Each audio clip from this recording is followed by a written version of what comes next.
DCM DK HDK ನಡುವೆ ಜೋರಾಯಿತು ಆಸ್ತಿ ಯುದ್ಧ. ಎಚ್ಡಿಕೆ ಆಸ್ತಿ ಎಷ್ಟು ಬೆಳೆದಿದೆ ಹೇಳಲಿ ಅಂತ ಡಿಕೆ ಬಾಂಬ್ ಹಾಕಿದ್ದಾರೆ. ಮಾಜಿ ಸೈನಿಕನ ಮಗಳ ಕಿಡ್ನಾಪ್ ಮಾಡಿದ್ದೂ ಗೊತ್ತಿದೆ ಅಂತ ಎಚ್ಡಿಕೆ ಹೇಳಿದ್ದಾರೆ. ದಲಿತರ ಭೂಮಿಯನ್ನ ಲಪಟಾಯಿಸಿದ್ದು ಡಿಕೆ ಅಂತ ಟಾಂಗ್ ಕೊಟ್ಟಿದ್ದಾರೆ ಎಚ್ ಡಿ ಕುಮಾರಸ್ವಾಮಿ. ಇವತ್ತು ಪಾದಯಾತ್ರೆ ಆರಂಭದಲ್ಲೇ ಮಾತನಾಡಿದ್ರು. ಎಲ್ಲವನ್ನ ಕೂಡ ಬಿಚ್ಚಿಡ್ತೇನೆ ಅಂದಂತ ಡಿಕೆ ಮಾತಿಗೆ ಎಚ್ಡಿಕೆ ಕೆಂಡ ಕಾರಿದ್ದಾರೆ.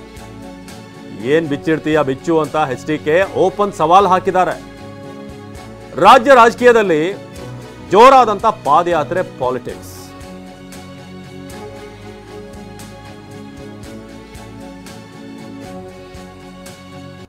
ಇನ್ನು ಎಚ್ಡಿಕೆ ಆಸ್ತಿ ಈಗ ಎಷ್ಟು ಬೆಳೆದಿದೆ ಗೊತ್ತಿದೆ ಅಂತ ಡಿಸಿಎಂ ಡಿಕೆ ಅಬ್ಬರಿಸಿದ್ರೆ, ಇದಕ್ಕೆ ಕೆರಳಿರುವಂತಹ ಕೇಂದ್ರ ಸಚಿವ ಎಚ್ಡಿಕೆ ಮಾಜಿ ಸೈನಿಕನ ಆಸ್ತಿ ಲಪಟಾಯಿಸಿದ್ದು ಗೊತ್ತು ಅಂತ ಕೆಂಡ ಕಾರಿದ್ರು. ಬನ್ನಿ ಇಬ್ರು ಏನ್ ಹೇಳಿದ್ರು ನೋಡೋಣ. ಒಂದೊಂದು ದಿನ ಒಬ್ಬೊಬ್ರದ್ದು ಹೇಳ್ಬೇಕು. ನೀವು ಎಷ್ಟು ಅಧಿಕಾರ ಇದ್ದಂಥ ಸಂದರ್ಭದಲ್ಲಿ ಎಷ್ಟಿತ್ತೋ ಈಗ ಎಷ್ಟು ನೂರಾರು ಎಕರೆಗಳು ಬೆಂಗಳೂರಿನಲ್ಲಿದೆ.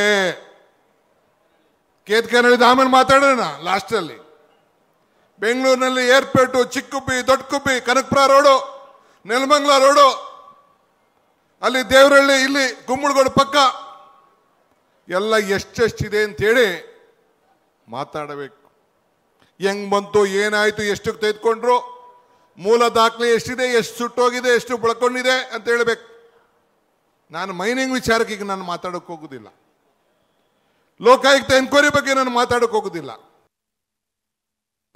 ಇವತ್ತು ಅದ್ಯಾವುದೋ ನಿಮ್ಮ ಅಜ್ಜಯ್ಯನ ನೆನೆಸ್ಕೊಂಡು ಮಾತಾಡ್ತಿರಲ್ಲ, ಅದರ ಪಕ್ಕದಲ್ಲಿ ಇನ್ನೊಂದು ಭೂಮಿ, ಯಾವೊಬ್ಬ ಮಿಲಿಟ್ರಿನಲ್ಲಿ ಕೆಲಸ ಮಾಡಿದಂಥ ರಾಮಸ್ವಾಮಿ ಮಿಲಿಟ್ರಿಯಿಂದ ನಿವೃತ್ತಿ ಒಂದು ಬಂದು ಇಲ್ಲಿ ಯಾವುದೋ ಒಂದು 4-5 ಎಕರೆ ಭೂಮಿ ತಗೊಂಡಿದ್ರೆ ಅವರ ಮಗಳನ್ನ ಕಿಡ್ನ್ಯಾಪ್ ಮಾಡಿ, ಚಿಕ್ಕ ಮಗುನ ಕಿಡ್ನ್ಯಾಪ್ ಮಾಡಿ ಭೂಮಿ ಬರ್ಸ್ಕೊಂಡು ಆ 25 ಲಕ್ಷ ಚೆಕ್ ಕೊಟ್ಟು ಡಿಸಾನರ್ ಆಗಿದೆ ಚೆಕ್. ಇವತ್ತು 40 ವರ್ಷ ಆಯಿತು, ಆ ಚೆಕ್ ಹಣನೂ ಕೊಡಲಿಲ್ಲ. ಏನಾದರೂ ಮತ್ತೆ ದುಡ್ಡು ಕೇಳಲಿಕ್ಕೆ ಮತ್ತು ಈ ಚೆಕ್ಕಿನ ಬಗ್ಗೆ ಚರ್ಚೆ ಮಾಡಿದ್ರೆ ಮಗಳನ್ನ ಕತ್ತರಿಸಾಕ್ಸ್ತೀನಿ ಅಂತ ಹೇಳಿ ಎದುರಿಸಿ ಜೀವನ ಮಾಡ್ಕೊಂಡು ಬಂದಂಥ ಶಿವಕುಮಾರ್ ನನ್ನನ್ನು ಪ್ರಶ್ನೆ ಮಾಡ್ತೀರಾ? 65-68 ಎಕರೆ ಭೂಮಿಯನ್ನ ದಿವಂಗತ ರಾಮಕೃಷ್ಣ ಹೆಗಡೆ ಅವರು ಮುಖ್ಯಮಂತ್ರಿಗಳಿದ್ದಾಗ ಆ ಶಾಂತಿನಗರ ಹೌಸಿಂಗ್ ಸೊಸೈಟಿಗೆ ಕೊಟ್ಟರು. ಅದಾದ ನಂತರ ಬೆಳವಣಿಗೆಗಳೇನು? ಯಾವ ಸಿದ್ದರಾಮಯ್ಯನವರೇ ಯಾವ ಒಂದು ದಲಿತರ ಬಗ್ಗೆ, ಹಿಂದುಳಿದವರ ಬಗ್ಗೆ ಚರ್ಚೆ ಮಾಡ್ತಕ್ಕಂಥ ನೀವು ನಿಮ್ಮ ಸಚಿವ ಸಂಪುಟದಲ್ಲಿ ಇಟ್ಟುಕೊಂಡಿದ್ದೀರಿ. ಆ ವ್ಯಕ್ತಿ ಆ ದಲಿತರ ಭೂಮಿಯನ್ನು ಯಾವ ರೀತಿ ಲಪಟಾಯಿಸಿದ್ರು ನಿಮ್ಮ ಹತ್ರ ಮಾಹಿತಿ ಇಲ್ಲವೇ? ಕೇಳಲಿಕ್ಕೆ ಬಯಸ್ತೀನಿ ಶಿವಕುಮಾರ್ ಅವರಿಗೆ. ಇವತ್ತು ಆ 68 ಎಕರೆ ದಲಿತರಿಗೆ ಸೇರ್ಬೇಕಾದಂಥ ಭೂಮಿಯನ್ನ ಒಂದು ಅಸಲಿ ಸೊಸೈಟಿಯನ್ನ ನಕಲಿ ಸೊಸೈಟಿಯನ್ನು ಅಸಲಿ ಮಾಡಿ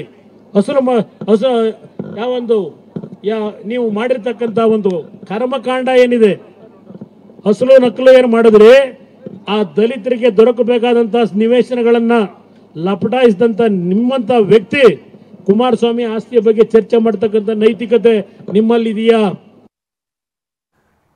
ಇನ್ನು ಭ್ರಷ್ಟಾಚಾರದ ಪಿತಾಮಹ ಎಂದಿದ್ದ ವಿಜೇಂದ್ರ ವಿರುದ್ಧ ಡಿಸಿಎಂ ಡಿಕೆ ಎಲ್ಲಾ ಬಿಚ್ಚಿಡ್ತೇನೆ ಅವನದ್ದು ಅಂತ ಏಕವಚನದಲ್ಲಿ ವಾಗ್ದಾಳಿ ನಡೆಸಿದ್ರು. ಇದಕ್ಕೆ ಕೆರಳಿದಂತಹ ಕುಮಾರಸ್ವಾಮಿ ಏನ್ ಬಿಚ್ಚಿಡ್ತೀಯ ಬಿಚ್ಚಿಡಪ್ಪ ಅಂತ ಓಪನ್ ಸವಾಲ್ ಹಾಕಿದ್ದಾರೆ. ಅದನ್ನೇ ಹೇಳ್ತಾ ಇದ್ದೆ, ಅದಕ್ಕೆ ಅವ್ನಿಗೆ ಹೇಳ್ತಾ ಇರೋದು, ಅವನ್ ಇನ್ನ ಬಿಚ್ಚಿನಿ ಅವ್ರದ್ದು ಏನೇನು ಇದೆ ಎಲ್ಲ ವಿಚಾರಗಳನ್ನ ಭ್ರಷ್ಟಾಚಾರದ ಪಿತಾಮಹ ಏನು ಅಂತ ಹೇಳ್ಬೇಕು. ಪ್ರೆಸ್ ಕಾನ್ಫರೆನ್ಸ್ ಅಲ್ಲಿ ನಾನು ಭ್ರಷ್ಟಾಚಾರದ ಪಿತಾಮಹ ಅಂತ ಇನ್ಸಿಡೆಂಟ್ ಕೂಡ ಕೇಳಿ ಅವನಿಗೆ ತಾಕತ್ತಿದ್ರೆ, ಆ ಗಣಿಸಿದ್ರೆ ಅವನು ತಿಳ್ಸಕ್ ಕೇಳಿ, ಅವನಿಗೆ ಗೌರವ ಕೊಡ್ತೀನಿ. ಒಬ್ಬ ಪಾರ್ಟಿ ಅಧ್ಯಕ್ಷ ತಿಳ್ಸಕ್ ಕೇಳಿ, ಭ್ರಷ್ಟಾಚಾರದ ಪಿತಾಮಹ ಕರೆಕ್ಟ್ ಅವ್ನು ಹೇಳ್ತಾ ಇದ್ದಾನೆ ಅಂತ ಒಪ್ಕೊಳ್ಳೋಣ.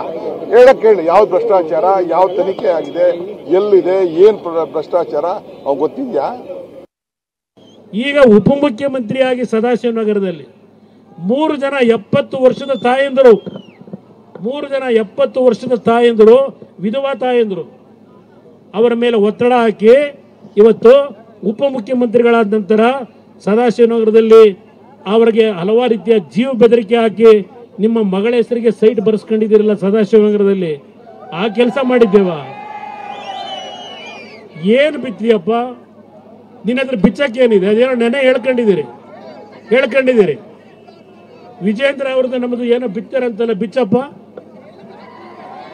ಇರೋದು ನಾವು ಬೀದಿಲಿ ನಿಮ್ಮ ಜೊತೆಲಿದ್ದೇವೆ, ಅವರಿರೋದು ಗಾಜಿನ ಮನೆ ಒಳಗೆ. ಅವ್ರು ನನ್ನನ್ನು ಪ್ರಶ್ನೆ ಮಾಡ್ತಾರ.